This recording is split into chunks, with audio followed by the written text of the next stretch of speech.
बेटा पहले ये बताओ, आप लोगों ने कल का रिवाइज कर लिया? कोई दिक्कत? आज इस पहली शीट की बेटा थ्योरी कंप्लीट हो जाएगी, फिर अगले टाइम पे होंगे न्यूमेरिकल, एक ही दिन में निपट जाएंगे क्योंकि इस पर न्यूमेरिकल बड़े सिंपल से हैं। जिस स्टूडेंट को वीडियो चाहिए हो रिकॉर्डिंग, तो मुझे व्हाट्सएप पे लिख के भेज दिया करो, मैं उसे सेंड कर दूंगा। ठीक है, कई बार होता रिवाइज करना है। तो चलिए अब शुरू करता हूं मैं आज का टॉपिक का नाम है, इधर देखिएगा, consequences of frictional electricity. Consequences of frictional electricity पे बोर्ड में पूछे गए अब तक के क्वेश्चंस। इसमें 5 नंबर का नहीं आता, इसमें एक एक दो नंबर के पार्ट आते हैं।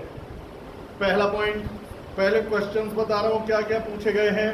पहला पॉइंट पूछा गया है, why do we mix part of metal in the tyres of aeroplane.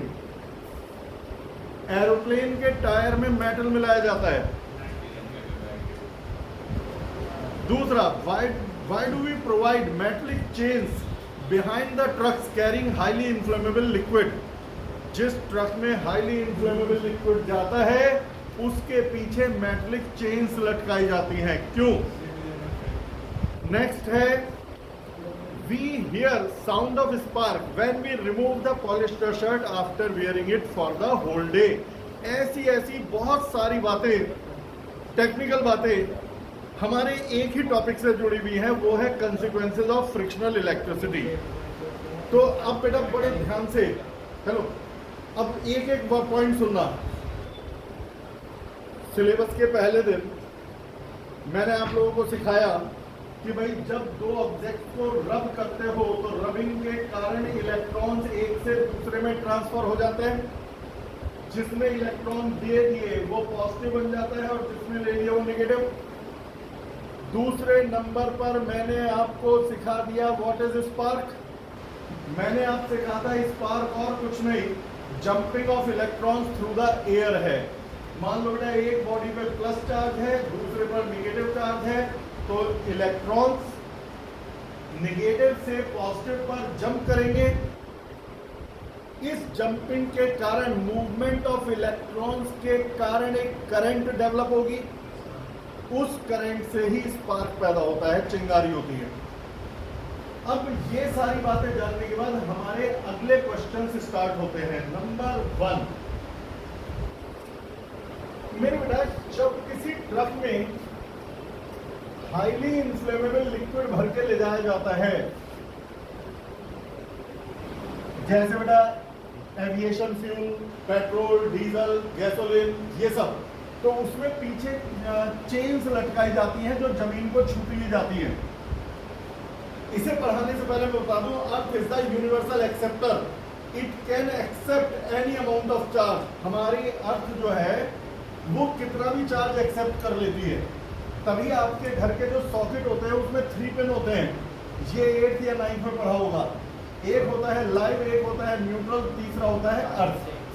किसी भी बॉडी को चलाने के लिए सिर्फ उसको लाइव और न्यूट्रल से जोड़ना ही काफी है, क्योंकि लाइव से करंट आएगी, न्यूट्रल से जाएगी, बॉडी चल जाएगी। तो फिर अर्थ का रोल क्या है? यदि 8th क्लास पे ढंग से पास हुए हो तो बता दो। सेफ्टी। अर्थ का कनेक्शन मशीनरी से नहीं होता। मशीन जिस बॉडी में फिक्स है उस बॉडी से कनेक्शन होता है अर्थ का। और ये अर्थ का वायर इलेक्ट्रिक पोल्स पर जाकर के ग्राउंड में चला जाता है। अब क्या होगा? लाइव से करंट आएगी, न्यूट्रल से जाएगी, फैन चलता रहेगा, लाइव से आएगी, न्यूट्रल से जाएगी, कंप्रेसर चलता रहेगा, एसी चलता रहेगा, सब चलते रहेंगे।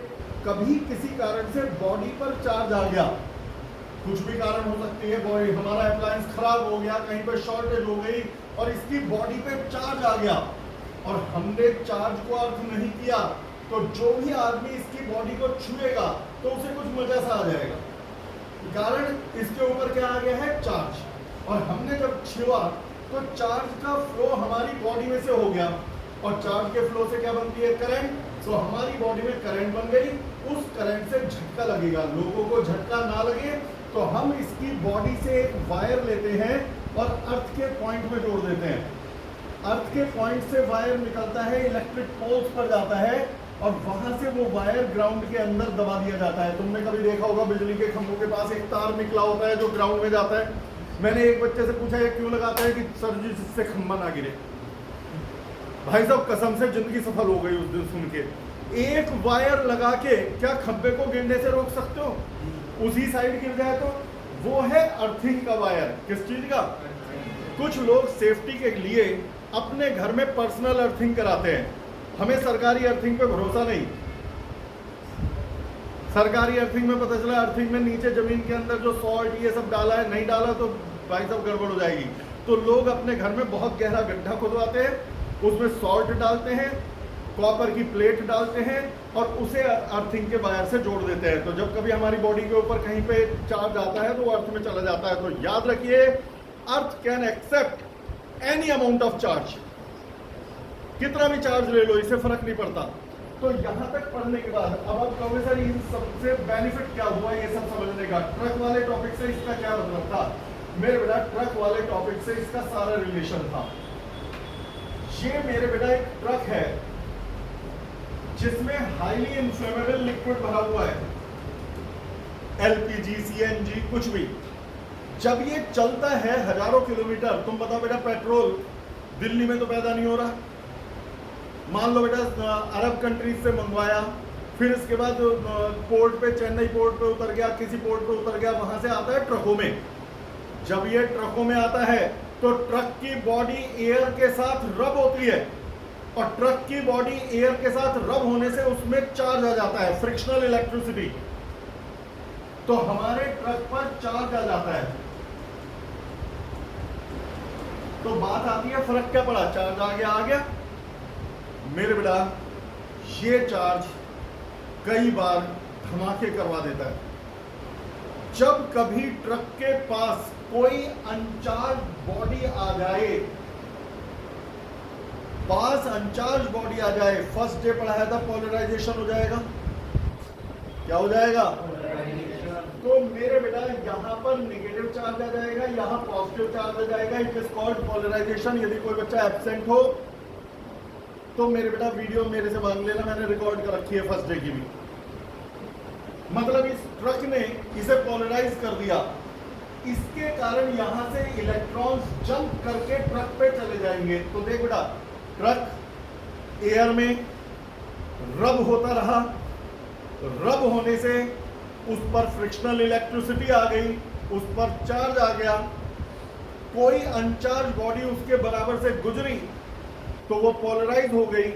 पोलराइज होने के बाद ये चार्ज इतना ज्यादा होता है कि वो इलेक्ट्रॉन्स को खींच लेगा और एक स्पार्क हो जाएगा, माइन्यूट सा स्पार्क। लेकिन वो माइन्यूट सा स्पार्क कितना खतरनाक हो सकता है? तो यदि आपने अपने घर में गैस का लाइटर देखा हो, बिना गैस जलाए टिक करो तो तमीज में उसकी लाइट दिखाई भी नहीं देती। लेकिन जब बर्नर को, नॉब को ऑन करके उसके पास क्लिक करो, कितनी तेजी से जलती है नहीं?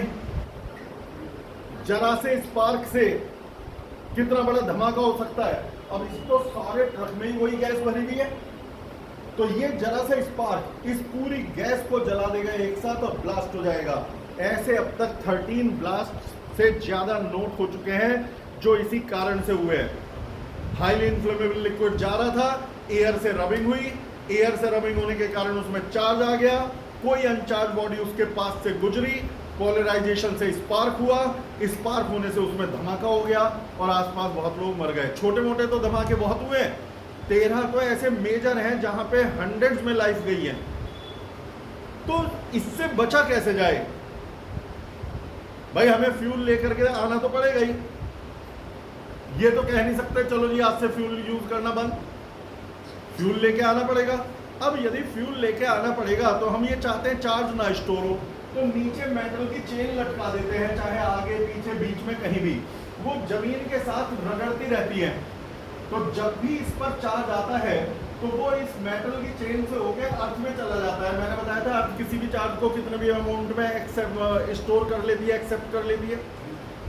जो ज्यादा समझदार बच्चे हैं, एक ने मेरे से कहा सर लेकिन ये जमीन से रगड़ेगी तो यहाँ भी तो फ्रिक्शनल इलेक्ट्रिसिटी पैदा होगी। लेकिन मेरे बेटा किसकी टेंडेंसी है सारा चार्ज स्टोर करने की? अर्थ। तो वो जो भी चार्ज फ्रिक्शनल इलेक्ट्रिसिटी से पैदा होगा वो जाना अर्थ में ही है।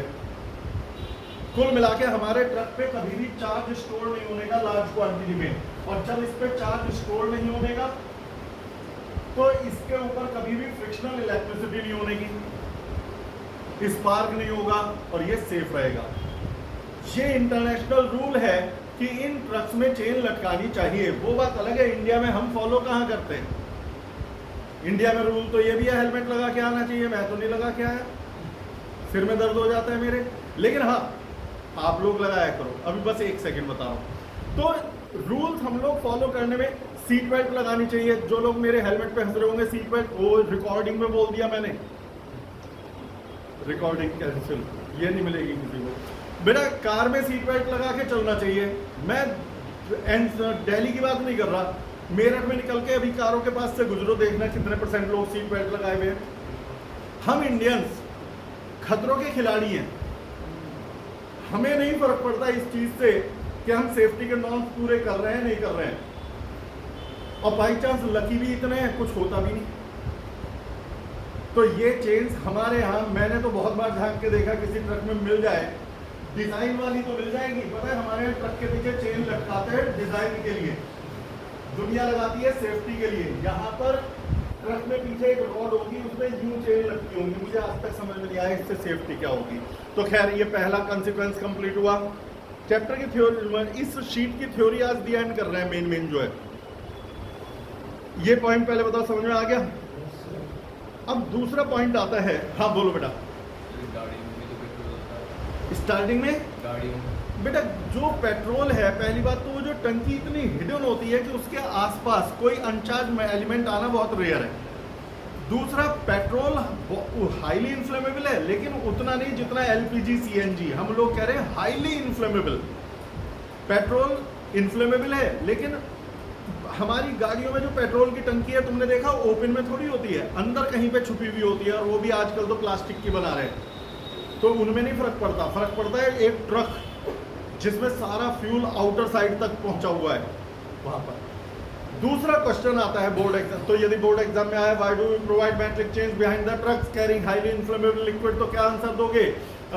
whenever the truck moves in air, its body gets rubbed with air and therefore it stores the charge due to frictional electricity. When uncharged body comes closer to it, there may be a spark that can cause blast. To avoid it, we provide metallic chains touching the ground so that the charge is transferred to the earth through these chains. अब दूसरा question board का पूछा गया, ये सब लिखा हुआ है, ना कुछ नोट करना है ना कोई फिगर बनानी है। दूसरा पार्ट है why do we mix part of metal with the tires of aeroplane? Aeroplane के टायर में मेटल क्यों मिलाते हैं? इसी कारण से मेरे बेटा, एक एरोप्लेन में भरा जाता है एविएशन फ्यूल, और वो भी एक एक बार में कई ट्रक। एक प्लेन को नॉन स्टॉप यहाँ से लंदन की फ्लाइट लेनी है, तो क्या वो 10 लीटर डलवा के जाएगा कि भाई साहब 100 रुपए का कर देना, 1000 का कर देना? नहीं, वो पूरे 2 ट्रक 3 ट्रक भरवा करके तब चलता है।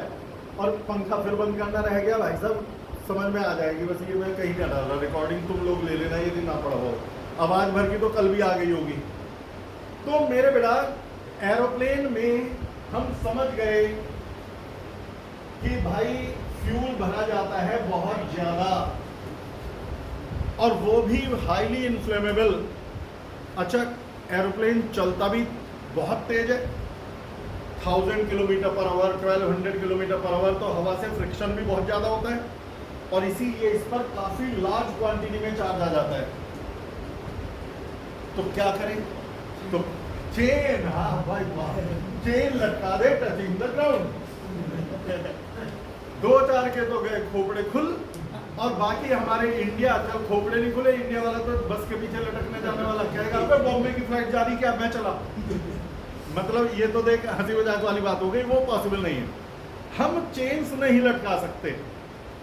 हमारे साइंटिस्ट का मानना है किसी रिस्क को अवॉइड नहीं कर सकते तो मिनिमाइज कर दो।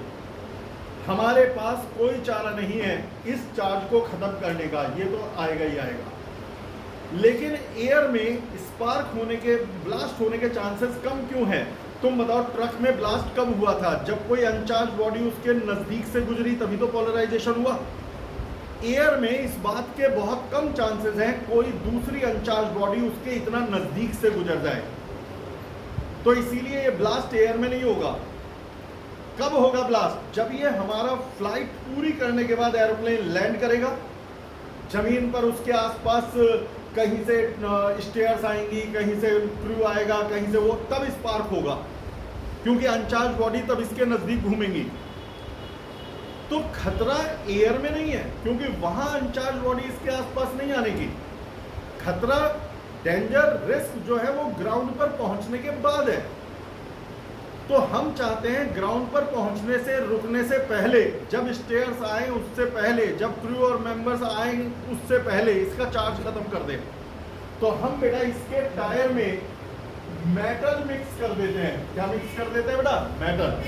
अब जब आपने इसके टायर में मेटल मिक्स कर दिया, आज कैसे बालक लेट हो गया? लेट हो गए तो बेटा अंदर बैठ जाइए आप प्लीज।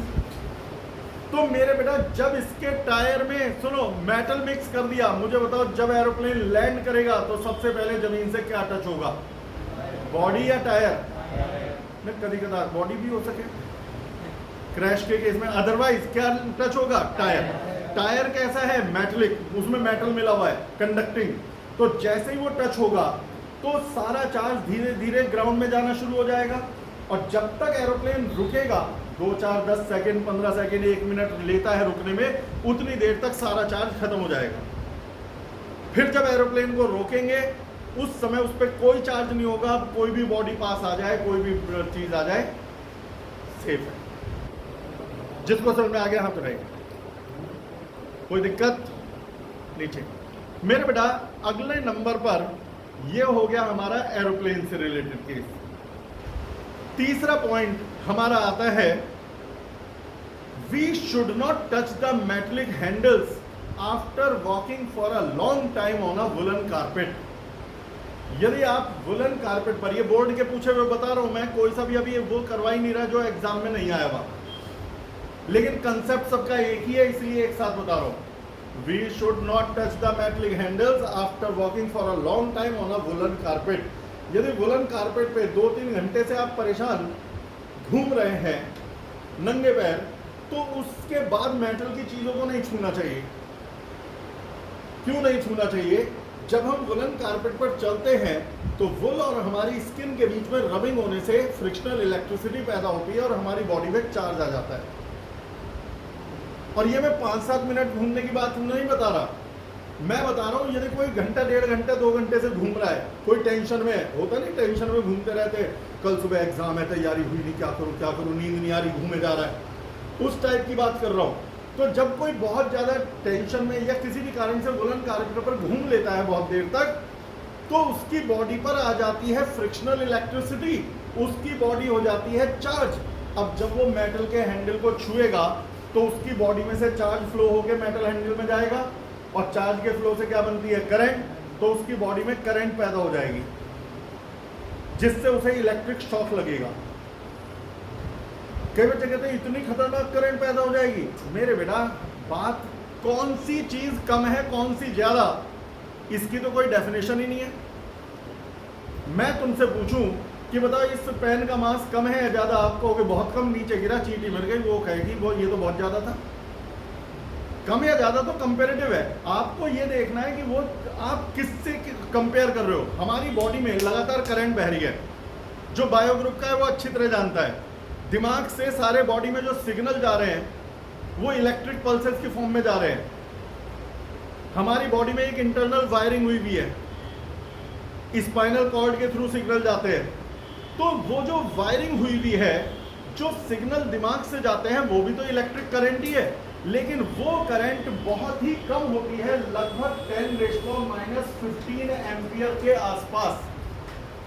देखा जाए कितनी कम, 0.0000 करके लिखना शुरू करूं तो आप अंदाजा भी नहीं लगा सकते कितनी कम करंट है। इतनी कम करंट के लिए हमारा शरीर बना है। अब कोई चीज बनी है, मान लो इतनी कम करंट के लिए उसमें हमने 0.010001 एम्पियर भी भेज दी, तो कायदे में उसके कंपैरिजन में तो बहुत बड़ी करंट हो गई। सारा खेल कंपैरिजन ही तो है। बनी है वो इतनी करंट के लिए और भेज दी इतनी करंट, तो हमने बहुत ज्यादा भेज दी।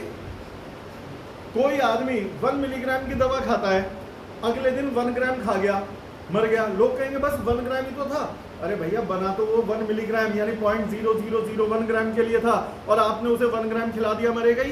तो हमारी बॉडी में जो करंट है बहुत ही कम करंट बहती है, और जब भी उससे थोड़ी सी ज्यादा हो जाती है तो हमें झटका लगता है बड़ा गजब का। तो इसीलिए कहते हैं वुलन कारपेट पर यदि लॉन्ग टाइम से घूम रहे हो तो मेटल की चीजों को मत छुओ। यदि आप मेटल की चीजों को छुओगे तो आपकी बॉडी से चार्ज का फ्लो होकर मेटल में जाएगा और झटका लगेगा, और वो झटका कई बार सीवियर भी हो जाता है। बोलो, समझ में आ गया? और अगला तो आप बता दोगे, we should not touch the metallic sheets kept in open after heavy storms. Board exam का पूछा हुआ। भारी तूफान आने के बाद घर के बाहर रखी मेटल की प्लेट्स को नहीं छूना चाहिए। तो मैं बताऊं जवाब, या समझ गए? जब आंधी तूफान आएगा तो मेटल के साथ रबिंग होगी, मेटल पे चार्ज आ जाएगा, हम जाके मेटल को छुएंगे तो चार्ज हमारी बॉडी में फ्लो हो जाएगा, और चार्ज के बॉडी में फ्लो होने से बनती है करंट, जिससे हमें शॉक लगेगा। अच्छा, यहाँ कुछ बच्चे कहते हैं सर हम तो तूफान के बाद कार खोली थी, कुछ भी नहीं हुआ। मेरे बेटा, वो कार जो भले ही मेटल की है, लेकिन उसके ऊपर जो प्लास्टिक का पेंट हुआ है या पेंट हुआ है रबर का या किसी भी चीज का, वो इंसुलेटर है, वो चार्ज को फ्लो नहीं होने दे रहा। मेटल तो तब मानेंगे जब तुम्हारी गाड़ी को तेजाब में डुबा के उसकी कलर उतार दो, तब जो चमकेगा वो मेटल है। उसे तूफान में रख के छूना, तब मजा आएगा। इसी तरह से घर के छत पे टीन शेड डाल देते हैं, यदि आपने उसमें पेंट कर दिया तो अब वो मेटल होने के बावजूद मेटल की कैटेगरी में नहीं आने का, क्योंकि चार्ज का फ्लो करने लायक नहीं छोड़ा। प्योर मेटल, जैसे आज भी गांवों में जाओ जहां भैंसे गायें खड़ी करते हैं, उसके ऊपर टीन की शेड डाल देते हैं, उसमें झटका लगता है। तो खैर, ये वाला भी पॉइंट हो गया। बोलो, सारे समझ में आ गए? एक और लास्ट पॉइंट और है फ्रिक्शनल इलेक्ट्रिसिटी का। We hear the sound of spark when we remove the polyester shirt after wearing it for the whole day। ये फिनोमेना आजकल लोग दोबारा कॉटन की तरफ आ गए हैं, तो इसलिए फिनोमेना थोड़ा रेयर होता जा रहा है। बीच में एक टाइम पॉलिस्टर का बहुत जबरदस्त जोर रहा था, ज्यादा नहीं 20-25 साल पहले बहुत तगड़ा जोर रहा, जिसे देखो पॉलिस्टर। कॉटन को लोग कहते थे अरे कॉटन पहन रहा है, ये देखो पॉलिस्टर। लेकिन आज उल्टा हो चुका है, अब कॉटन महंगा हो गया। तो पॉलिस्टर की शर्ट यदि आप पूरे दिन पहने रहो, शाम को जब शर्ट को रिमूव करते हो तो चटर पटर की आवाजें सुनाई देती हैं। कभी कोई खुशनसीब रहा जिसने सुनी हो ये साउंड? 1 2 3 4 5, बाकी सब प्योर कॉटन वाले हैं। तो मेरे बेटा मेन पॉइंट पर आते हैं वापस। जवाब तो देख आपको पता है, इतनी देर से बता रहे हैं। जब सारा दिन पॉलिस्टर की शर्ट पहनते हो तो शर्ट और एयर हमारी बॉडी में रबिंग होने से फ्रिक्शनल इलेक्ट्रिसिटी आ जाती है, एक पर निगेटिव एक पर पॉजिटिव। जब आप उन्हें अलग करने की कोशिश करते हो, निगेटिव और पॉजिटिव को, तुम सोचो एक पर निगेटिव और एक पर पॉजिटिव, जब आप इन्हें अलग करने की, रिमूव करने की कोशिश करते हो तो इलेक्ट्रॉन पॉजिटिव से अट्रैक्ट होकर हवा में से जंप कर जाते हैं, और jumping of electrons through the air is spark. तो एक माइन्यूट सा स्पार्क होता है। यदि आप बिल्कुल कमरे में अंधेरा कर दो तो वो दिखेगा भी, हल्का सा चिंगारी सी। क्लियर हो गया?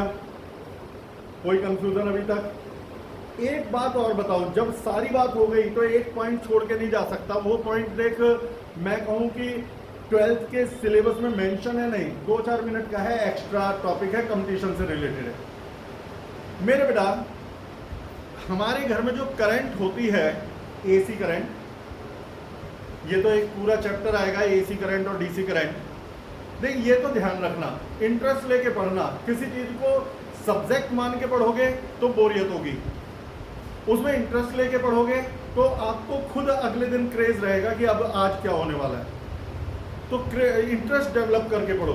तो मुझे बताइए कि बेटा, जो हमारे घर में करंट होती है, आपने सुना होगा कि करंट ने पर्सन को चिपका लिया, कहीं ना कहीं सुना जरूर होगा कि बिजली का तार छू लिया, चिपक गया। तो क्या करंट इंसान को चिपका सकती है, अट्रैक्ट कर सकती है? यदि किसी के पास इसका जवाब हो, 2-3 मिनट का आंसर है, तो बताओ मुझे, सुनना चाह रहा हूं कि आप। अच्छा, कितने बच्चों को ऐसा लगता है या सुना है कि करंट हम लोगों को स्टिक कर लेती है, चिपका लेती है?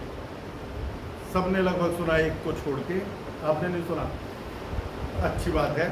तो मेरे बेटा करंट, अच्छा आपको ये तो हुआ, क्या सुना, क्या आपको लगता है कि इलेक्ट्रिसिटी हमें चिपका सकती है? कोई मैग्नेट थोड़ी है। तो मैं बताऊंगा होता क्या है। हमारी बॉडी का हर मूवमेंट कहां से कंट्रोल होता है? ब्रेन से। हमारी बॉडी में वायरिंग हुई भी है, वायर से। अब मैं नर्वस सिस्टम नहीं बोलूंगा, ना मैं टेक्निकल लैंग्वेज यूज करूंगा, स्पाइनल कॉर्ड, स्पाइन, कुछ नहीं बोलूंगा। मैं हिंदुस्तानी भाषा में, अपनी फिजिक्स की भाषा में बोलूंगा कि हमारी बॉडी में वायरिंग हुई भी है, जिसमें से सिग्नल जाते हैं, सिग्नल आते हैं। कोई भी काम करने के लिए सिग्नल का पूरा फ्लो होना जरूरी है। जैसे मैंने मान लो इधर देखा और ये बॉटल उठा ली, तो पता है कितने काम हुए? मैंने देखा, जैसे ही आंखों ने देखा, एक इलेक्ट्रिक सिग्नल बना, ब्रेन पे गया। ब्रेन ने ऑर्डर दिया हाथ को और पैर को, हाथ को ऑर्डर दिया करंट के रूप में कि आगे बढ़ो, पैर को ऑर्डर दिया कि थोड़ा सा आगे खिसको, सिग्नल के रूप में। मैंने उठाया, फिर ब्रेन ने ऑर्डर दिया पास ले आओ, यानी सिग्नल का कंटिन्यूअस फ्लो चल रहा था। हमारा दिमाग सिग्नल भेजता है। अब करंट चिपका क्यों लेती है? यह ऐसा क्यों लगता है कि करंट ने हमें स्टिक कर लिया? हमारी बॉडी सिग्नल भेजने के लिए बनी है, करंट। लेकिन जब कभी बहुत ज्यादा करंट आ जाए, तुम बताओ, तुम्हारे घर की वायरिंग 220 वोल्ट के लिए बनी है, मैं इसमें 1 लाख वोल्ट डाल दूं तो क्या होगा? वायरिंग तो उड़ जाएगी। अब सपोज कोई बच्चा यहां सॉकेट में फिंगर डाल के स्विच ऑन कर ले, उसकी बॉडी में फ्लो होना था माइक्रोवोल्ट्स का और चले गए 220 वोल्ट्स। फ्लो होना था माइक्रो एम्पियर्स में, नैनो एम्पियर्स में, और चले गए एम्पियर्स में। तो इतनी हैवी करंट से वायरिंग जल जाती है, वायरिंग डैमेज हो गई। अब जब ये वायरिंग डैमेज हो गई, ब्रेन ने देखा कि खतरा है, ब्रेन ऑर्डर देता है हाथ उठाओ, हाथ हटाओ। लेकिन जिस वायर से, जिस नर्व से हमारा सिग्नल जाना था, वो तो जली पड़ी है। जो नर्व ऑर्डर देती हाथ को कि हटो, उस नर्व में सिग्नल जा करके हाथ तक पहुंच ही नहीं रहा, तो आदमी चाह के भी हाथ नहीं हटा सकता, क्योंकि सिग्नल भेजना चाह रहा है, लेकिन जिस नर्व के थ्रू भेजना चाह रहा है वो ठप पड़ी हुई है। इसलिए हमें लगता है कि हाथ हटा नहीं पा रहे। तो जब इनसे बाद में बात करो तो वो कहते हैं चिपका लिया था बिजली ने, मैं सोच रहा था, चाह रहा था, लेकिन हाथ हट नहीं पा रहा था। इनमें 2 तरह के डैमेज होते हैं, एक टेम्परेरी, एक परमानेंट। देखो हमारी बॉडी खुद रिकवरी कर लेती है। यदि मेरे हाथ में कट लग गया, यदि मैं कोई दवा भी ना खाऊं, तो ये 2-3 दिन में अपने आप ठीक हो जाएगा, सेल्फ रिकवरी। तो बच्चे कहते हैं दवा क्यों खाते हैं? सिर्फ उस पोर्शन को इन्फेक्शन से बचाने के लिए। ध्यान रहे, कोई दवा इसे जोड़ती नहीं है। दवा सिर्फ ये काम करती है कि बैक्टीरिया जाएंगे, वो बैक्टीरिया इन्फेक्शन ना कर दे, पस ना आ जाए, उस चीज की दवा है, जोड़ता शरीर खुद है। तो यदि मामूली सा बर्न है, तो ऐसी सिचुएशन में वहां पर बॉडी खुद रिकवरी कर लेगी, 2-4 दिन में, 6 दिन में वो सही हो जाएगा। लेकिन कभी कभी ऐसा होता है, वायरिंग इतनी बुरी तरह जल जाती है, जिंदगी भर के लिए वो हाथ काम नहीं करता। तभी कहते हैं बिजली से खेलना नहीं चाहिए। यदि कभी गलती से, धोखे से ज्यादा देर तक हैवी करंट चली गई, तो वो नर्व इतनी, जैसे किसी का हाथ ही कट जाए तो क्या हाथ अपना रिपेयर करके दोबारा बना लेगा? तो यदि नर्व बुरी तरह से डैमेज हो गई, तो फिर आप चाह करके भी उसे रिकवर नहीं कर पाओगे। और रिप्लेसमेंट आज तक बना नहीं है कि उस नर्व को बदल सके, तो भाई जिंदगी भर के लिए वो हाथ बेकार हो जाएगा।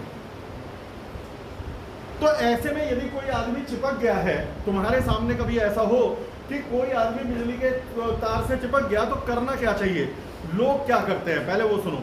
उसका हाथ पकड़ के खींचेंगे।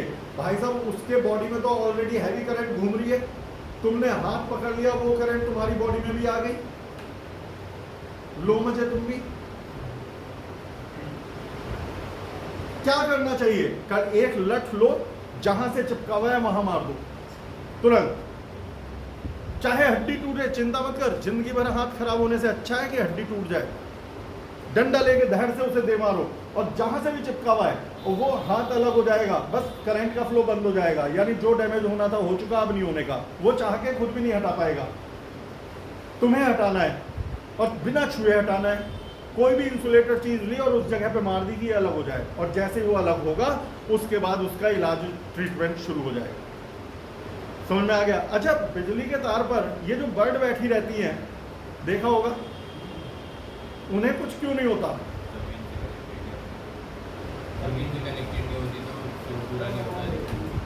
देखो बेटा, करंट सही बोला है, लेकिन थोड़ा सा और क्लैरिफाई कर दो। हमारे जो बिजली के खंभों पे तार जाते हैं, लाइट, न्यूट्रल और अर्थ, बट किसी भी चीज में करंट का फ्लो होने के लिए, मान लो एक मेरे पास बल्ब ही है, बल्ब को लाइट और न्यूट्रल से दोनों से जोड़ोगे तो लाइट से करंट निकल के न्यूट्रल की तरफ जाएगी। करंट का फ्लो होने के लिए पोटेंशियल में डिफरेंस होना जरूरी है। पोटेंशियल मैंने वर्ड जान करके अब तक इसलिए नहीं बोला कि अभी पढ़ाया नहीं है। एक हाई पोटेंशियल, एक लो पोटेंशियल होना चाहिए। अब बर्ड जो बैठी है, बर्ड के दोनों, बर्ड का साइज इतना छोटा है कि दोनों पैर एक ही वायर पे, यदि इस पैर पर पोटेंशियल 200 तो इस पैर पर भी पोटेंशियल 200, तो what is potential difference? Voltage 0, कुछ भी नहीं होने का, करंट ही नहीं बनेगी। हाँ बोलो बेटा। क्या चीज? मैं उसका मैं अभी जवाब दूंगा। पता है एनसीईआरटी में एक लाइन बड़ी प्यारी सी लिखी हुई है इसी में, Whatever is your answer, never try to perform it because there are so many other factors, जो मैं अभी डिस्कस करने वाला हूँ। थ्योरी तो खत्म हो गई। देख बेटा, बर्ड के साथ ये हुआ कि दोनों पैर एक ही पोटेंशियल पर आ गए तो पोटेंशियल डिफरेंस 0 हो गया। लेकिन तुम लोगों ने बंदर मरते देखे होंगे, बंदर तो सुना भी होगा। उसका कारण क्या है? बर्ड जो है डबल प्रोटेक्शन है बर्ड में, उसकी बॉडी के ऊपर बहुत सारे बाल हैं इंसुलेटेड जो उसे कवर करे हुए हैं। मंकी के ऊपर उतने नहीं है, मैं ये नहीं कह रहा हूं है नहीं, उतने नहीं है जितने बर्ड्स पर हो इंसुलेशन है। तो जब कोई मंकी या मैन, मान लो कोई आदमी कहे कि मैं खंबे पे इस तरह से लटक जाऊं, तो क्या मैं सेफ रहूंगा? दोनों हाथ एक ही पोटेंशियल पे है। मेरे बेटा, हमारी बॉडी का एक्सपोजर एयर के साथ है। हमारी बॉडी का एक्सपोजर किसके साथ है? तो चार्ज लाइट से आके एयर में फ्लो होने लगेगा। कुछ बच्चे कहते हैं एयर में फ्लो हो जाता है। बेटा, एयर 0 कंडक्टिविटी होती तो एयर में बिजली नहीं चमकती, एयर में स्पार्किंग ना होती। स्पार्किंग का मतलब इलेक्ट्रॉन्स एयर में फ्लो करते हैं, तो ये इलेक्ट्रॉन्स एयर में फ्लो कर जाएंगे और स्पार्किंग मतलब आदमी को झटका लगेगा, वायर से आके बॉडी से निकल के एयर में चल जाएंगे। बर्ड को किसने बचा लिया? उसकी बॉडी में आकर के जो फेदर थे उन्होंने बाहर जाने से रोक दिया, इसलिए फ्लो नहीं हुआ। तो हर बर्ड सेफ नहीं है, कुछ बर्ड सेफ है, कुछ अनसेफ। इसके अलावा उनके जो पैर होते हैं वो भी एक बहुत बड़े इंसुलेटर की तरह से होते हैं। कभी हाथ पे बिठाना चिड़िया को, पता चलेगा कैसे इंसुलेटर है। तो खैर, तभी कहा जाता है whatever is your answer, bird के केस में जो भी आंसर हो अप्लाई करके मत देखना, जिंदगी अनमोल है। कभी घर जाते ही दोनों उंगलियां एक सॉकेट में दी और घर पे जाके कहो सर ने बताया था, कल को अमित सर कहाँ जमानत करवाते फिर रहे, क्या बता दिया अमित जी आपने। तो ऐसे पंगे नहीं अपना करके। तो ये हमारा टॉपिक के साथ शीट खत्म। अच्छा, इस शीट में ना एक टॉपिक और मेंशन है, वो अभी अगली में करना था। इलेक्ट्रिक लाइन्स ऑफ फोर्सेस लिखा हुआ होगा थ्योरी के एंड में, इलेक्ट्रिक लाइन्स ऑफ, मुझे मालूम है वो नेक्स्ट शीट का टॉपिक है। यहाँ पर मैंने पहले करवाया करता था, अब दूसरी शीट में कराऊंगा। अच्छा, एक चीज सुनो जाने से पहले, मैंने जैसे चैप्टर को इलेक्ट्रोस्टैटिक्स को सपोज 5 पार्ट में डिवाइड कर रखा है, तो ये बुक्स के सीक्वेंस में नहीं है। हो सकता है कोई टॉपिक बुक्स में पहले हो, मेरी तीसरी शीट में आए, कोई टॉपिक बुक में बाद में हो, मेरी फर्स्ट शीट में आ जाए। तो मेरा सीक्वेंस, बुक का सीक्वेंस सेम नहीं है, लेकिन once all sheets are over तो बुक्स के सारे टॉपिक्स कवर हो जाएंगे। आगे पीछे होकर के होंगे लेकिन सारे कवर हो जाएंगे। मैंने क्या कर रखा है, एक जैसे टॉपिक एक साथ रख दिया। अब जैसे फ्रिक्शनल इलेक्ट्रिसिटी था, तुम बताओ एक टॉपिक है यहाँ कराता, एक 3 दिन बाद कराता, और कोई सेंस ही नहीं था, सारे एक साथ निपटा दिए, किस्सा खत्म। अब होगा मंडे को, कल तो खैर रेस्ट करो अपना, संडे को, मंडे को होगा आगे का पढ़ाई, न्यूमेरिकल्स कराऊंगा और ये मैं क्यों खास तौर से कह रहा हूँ, न्यूमेरिकल्स में खास ध्यान रखना है आपको। पिछली बार आप लोगों का वीक पॉइंट न्यूमेरिकल्स ही था मैक्सिमम का, और वो इसलिए के साथ नहीं किए। जितने आज कराऊंगा, कल मंडे को कराऊंगा, सारे डे टू डे रिवाइज करो। और यदि किसी के पास कोई एक्स्ट्रा बुक से भी करवाना चाहे, हम पे टाइम की कमी नहीं है, मेरे पास ले आओगे सर, ये और करेंगे। तो फिलहाल आज के लिए इतना ही, मिलते हैं सोमवार को, बाय बाय।